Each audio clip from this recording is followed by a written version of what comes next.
Hey everybody, wake up. This is Wake Up with Mark Joyner, episode number 42. Today we're going to talk about the meaning of life. Well, not exactly. You'll see.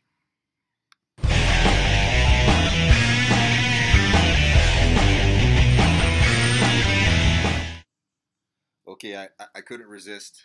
It's episode number 42 today.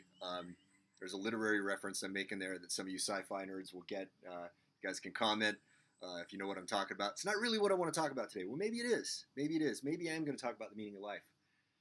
Because I'm going to talk about learning from the best.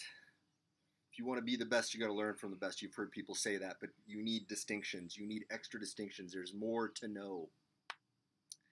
Let's say you want to be great at boxing, right? Well, you could go to Manny Pacquiao. You could go to Mayweather. You could learn from those guys, right? But here's the thing. Just because they can do it well doesn't mean they can teach it well. Plus, they may not actually intend for you to do well, right?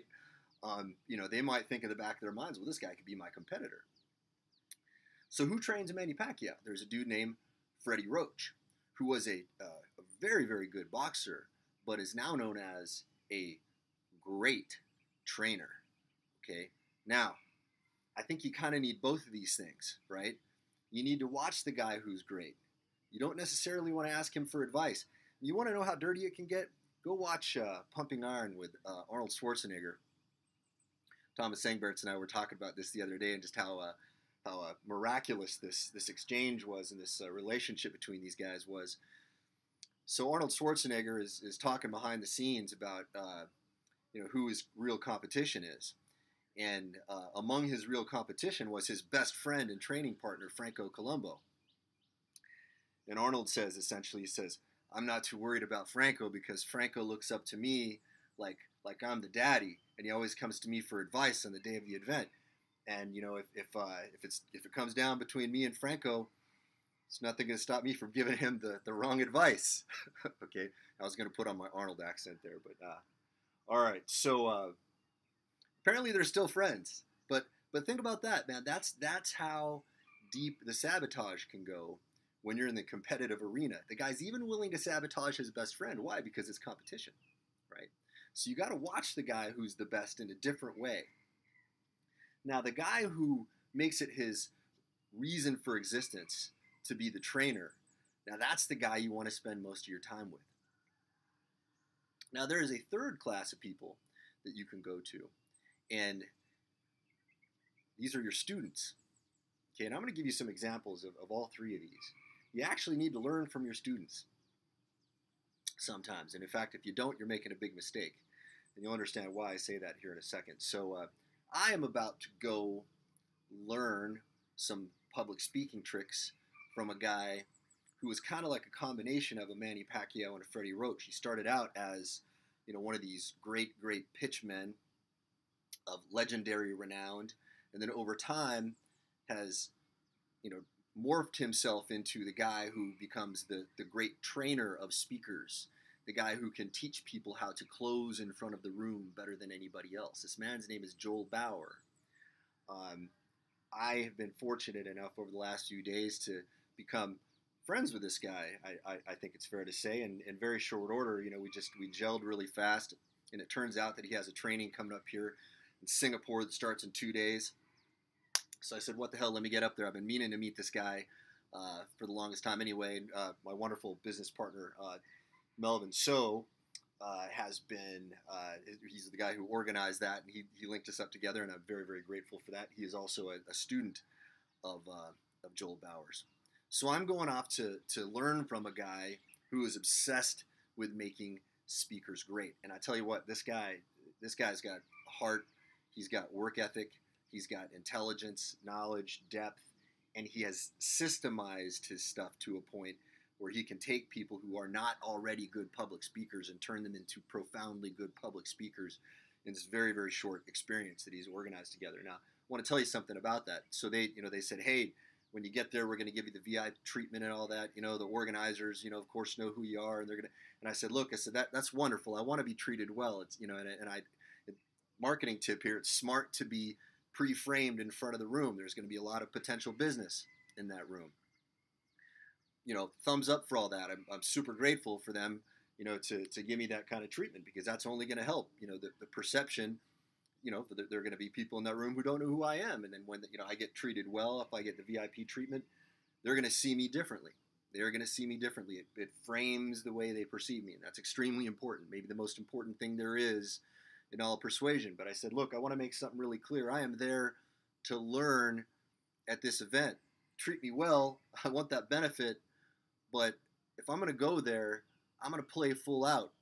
I'm not going to be sitting there just to, be recognized by people in the audience. No, I am there to learn. Why would I spend 5 days, to have my ass kissed, right? That, I can do that anywhere, any day, right? If I really want that to be my experience. No, I am going there to become better. And that means emptying my cup, if you are familiar with the Zen proverb. Joel and I kind of connected on that. We both knew that Zen proverb. I will empty my cup. I will go there without any preconceived notions. I will dump my mind of the way I see public speaking, and I will immerse myself into his way of public speaking. And I think he's a worthy guy to put yourself through such an experience with, for sure. I don't know of anybody better out there. I don't know of anybody as obsessed with creating great public speakers as that man is. Now, there's another guy I'm going to be working with here as I am in this process of stepping up my business game. And there is a young student of mine by the name of Russell Brunson, who has become of great renown lately. Now, Russell is going to be working with me on some funnels and some webinar stuff. Right now, people might say, well, why would you go learn with a guy who's your student? Well, Russell has been focusing his day in and day out on creating great webinars and great funnels for years and years and years and years and years. Okay? So even though, one of my companies was probably the first to do funnels on the internet many years ago, I haven't been practicing this stuff every day.